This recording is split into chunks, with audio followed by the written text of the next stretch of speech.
Good morning, everybody. Thank you all for coming. I'm very proud to be standing here for this announcement. I will begin with some introductory remarks. Sheriff Michael Ashe will speak. Dr. Mark Keroack and Dr. Robert Roose, who's to my left, will also speak. Since taking office last year, I've spoken to many residents of Hampden County touched by the issue of addiction. I've talked to mothers and fathers of people facing addiction and seen their anguish and pain. I've talked with those who are facing addiction and seen their struggles and their challenges. And I've talked with colleagues and friends in law enforcement, in the public health sector, and other places who have seen frustration, who have seen challenges, and were motivated to take action. We realize that fighting this opiate epidemic with a unified front is a moral obligation for all of us. We cannot reactively treat, prosecute, or merely incarcerate our way out of this addiction crisis. Through education and prevention, we can equip our residents to recognize addiction. With the appropriate treatment, we can assist those afflicted with this disease. And we understand it is indeed a disease. I am proud to stand here today with many members of this task force, many of whom stand and sit to my right. Some are not here today. They, in many cases, have been working on this issue for years behind the scenes, for years in places where there was no attention, there was no media, and we're proud of their work to this point. They have been on the front lines of the fight against addiction and have brought awareness to an issue that has been long misunderstood. Additionally, I am exceedingly proud to stand here with Hampden County Sheriff Michael Ashe. Sheriff Ashe has been a pioneer in law enforcement and someone who for a very long time has been at the leading edge on the issue of addiction and treating those afflicted with this disease both with effectiveness and compassion. Several months ago, the Sheriff and I met with Dr. Mark Keroack, President and CEO of Baystate Health, and Dr. Scott Wolf, President of the Sisters of Providence Health System. We all, separately and independently, prior to those meetings, and through the lenses of our own professions, realized the need for unity of effort across professions and traditional boundaries around the issue of addiction and its treatment. Together, we all agreed that we need to bring together those working on this issue and intensify our prevention and education efforts as a coalition. They pledged their support in their respective institutions' commitment in this fight. Together, the Sheriff and I are leading this effort to create a hub to combat the addiction and opioid epidemic. This task force we're announcing today signals the paradigm shift in law enforcement and the healthcare sector here in Hampden County and throughout much of the Commonwealth around the understanding of addiction as a disease, its root causes, and the necessity of treatment, prevention, and education. The Hampden County Addiction Task Force has put forward a mission by which we will operate, and the mission statement is as follows. The Hampden County Addiction Task Force is a collaboration of community resources, law enforcement, healthcare institutions, schools, service providers, and community coalitions whose goal is to focus on a county-wide approach to address drug overdoses, addiction, and prevention and education.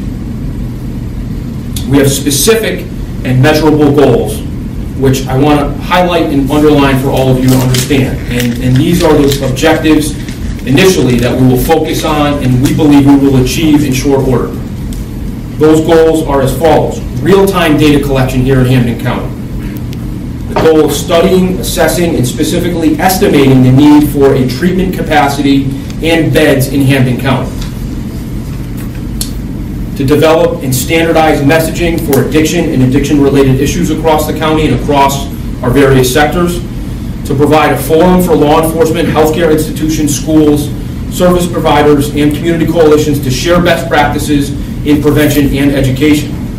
And 5, to leverage existing assets in seeking out new funding opportunities countywide for addiction prevention and education. We enter into this effort as a task force and as individuals committed to this work, realizing we won't stop addiction, but we will and we can bring awareness and understanding of the issues surrounding addiction, collaborate with one another on the best ways to utilize and maximize resources, and educate our young people on the dangers of drugs, both illicit and prescribed. I am honored to be a part of this effort. I am honored to usher in what I think will be a critical piece of our work in Hampden County for the years to come, and eventually looking back at this period of time with sadness, but also with a sense of accomplishment, that it is something that is in the past, that we have gotten over. We'll never completely beat addiction, let me be clear. But we can work on it, we can be more effective, we can be more compassionate about the work we do, and ultimately make a real difference in people's lives. I'm honored to introduce Sheriff Michael Ashe.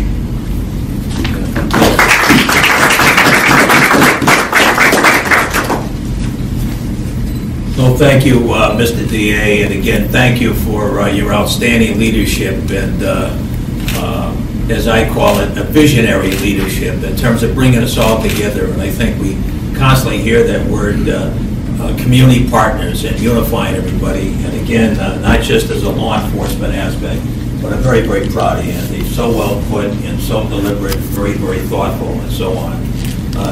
As you all know, that 90% of the inmates that I have at Hampden County Sheriff's Department, if you will, come there with substance abuse issues. And as we know, particularly with the mandatory minimums, you and I know we can't build ourselves out of this situation. And that's why I'm so proud of Anthony's leadership here. And I call it a visionary leadership in terms of stepping up and really attempting to bring us all together. And you saw not only law enforcement, but the medical centers, the nonprofits, the schools, et cetera, et cetera. It's just wonderful, and so on.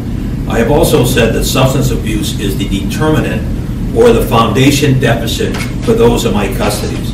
And you and I know if someone obviously is able to confront their issues, they're not going to be coming back to the jail time and again. And that's very clear. We've seen this over and over again, because one of the things I'm proud about in this aspect of community corrections, if you will, is that we've been able to reduce the population by 35%. So you can see the medical institutions, the nonprofits are all stepping up, if you will, and united behind this.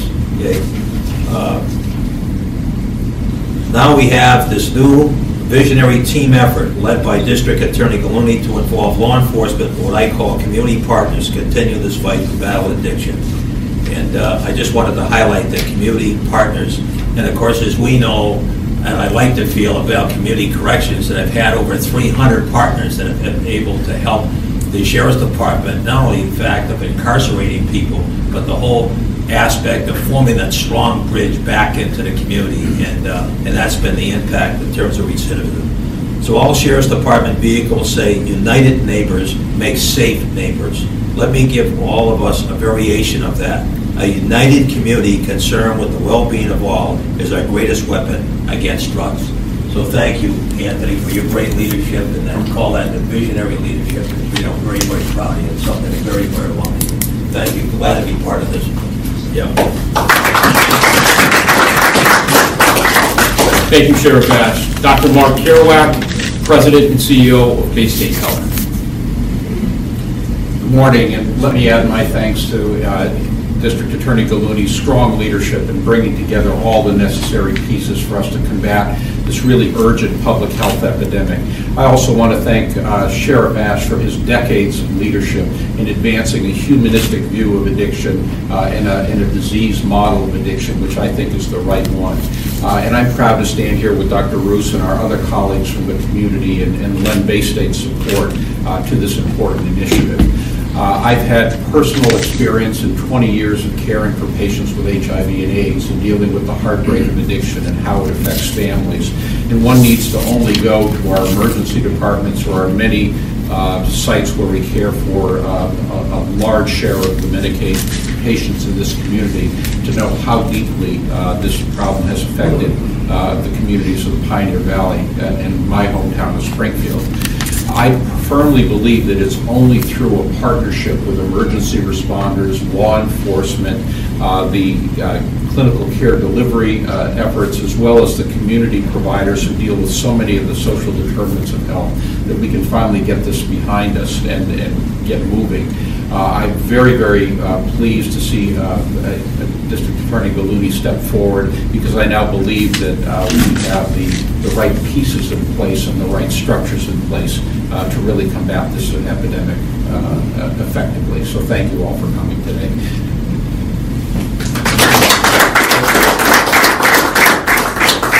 Thank you, Dr. Keroack. I'll introduce now Dr. Robert Roose, Vice President of Addiction and Recovery Services with the Sisters of Providence Health System.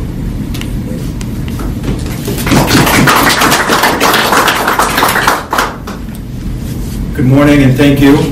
It's my pleasure also to be here and to represent Mercy Medical Center and Providence Behavioral Health Hospital, as well as the substance use prevention, intervention, treatment, and other providers throughout Hampden County here in the greater Western Massachusetts region. I want to commend and extend my gratitude to DA Gulluni and Sheriff Ashe for their forward-thinking leadership and bold actions, for convening and leading this dynamic task force right here in Hampden County, the heart of our region, as well as for their sustained commitment to this important issue. Addiction, inclusive of any and all substances, is the single greatest threat to individual and public health and safety. Addiction is the leading cause of preventable death and illness. And we all know too well that drug overdose is the leading cause of accidental death in our state, far surpassing motor vehicle accidents and gun violence. And so it's clear, and no surprise to any of us or to you here, that we still are a county and a state amidst a crisis. The statistics are striking, and addiction has spared no one. It's affected all of our communities as individuals, family members, colleagues, employers, employees, providers, and professionals. And so in my role as a medical provider, as well as a vice president of the Sisters of Providence Health System, I have the privilege every single morning of treating patients with opiate addiction, Monday through Friday, starting at 7 a.m., including this morning, to witness the struggles in accessing care, as well as the transformation that can occur when an individual can initiate and sustain life-saving treatment for opioid use disorder.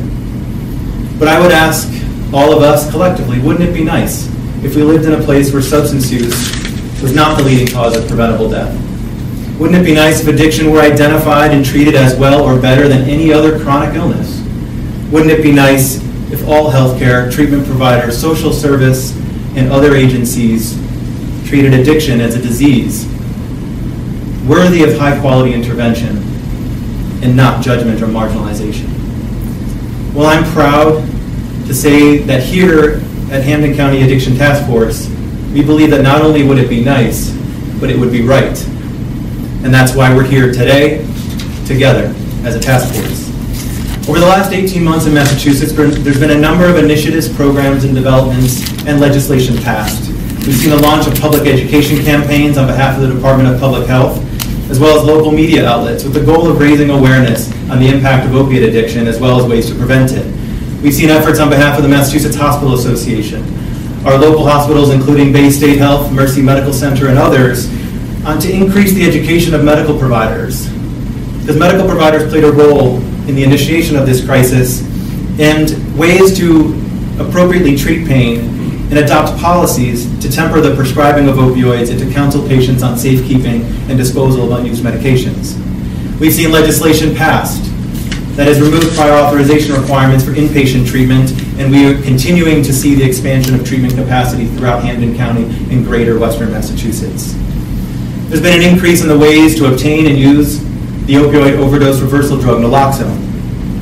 And with recent legislation, efforts to limit access to prescription opioids, increase education and prevention, and mandate evaluations for individuals who present to a healthcare facility after an opioid overdose.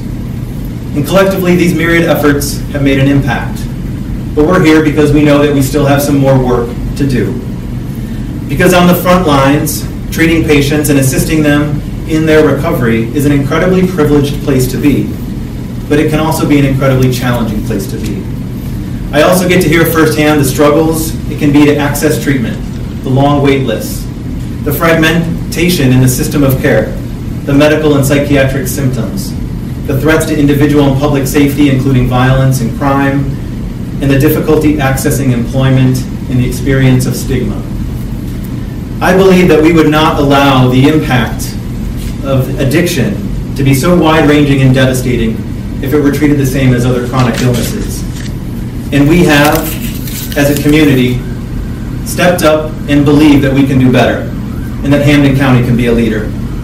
Addiction is without a doubt a biopsychosocial spiritual disease that impacts all dimensions of an individual's health and all sectors of society.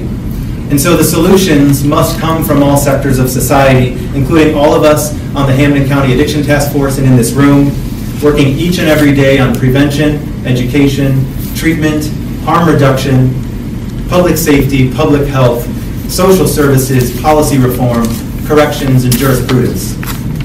We all are in our own ways on the front lines, and with this crisis has come a renewal of collaboration, commitment, and transformative action. Significant strides have been made, but we continue to have a great opportunity to do so. In this field, there's an old mantra that the natural course of addiction will only lead to 3 possible outcomes: jails, institutions, and death. Well, we at the Hampden County Addiction Task Force believe differently. We want to change that. We believe that prevention is key, treatment does work, and people can and do recover. The Hampden County Addiction Task Force and the many individuals and organizations that it represents, under the strong leadership of DA Gulluni and Sheriff Ashe, hope to continue to give our community a chance to prove it. Thank you.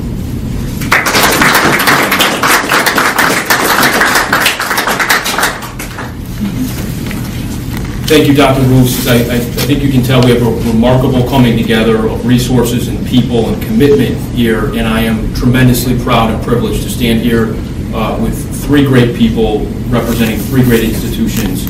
And the work is yet to come, and we're very confident it will come with great success. So I'm happy to take any questions the media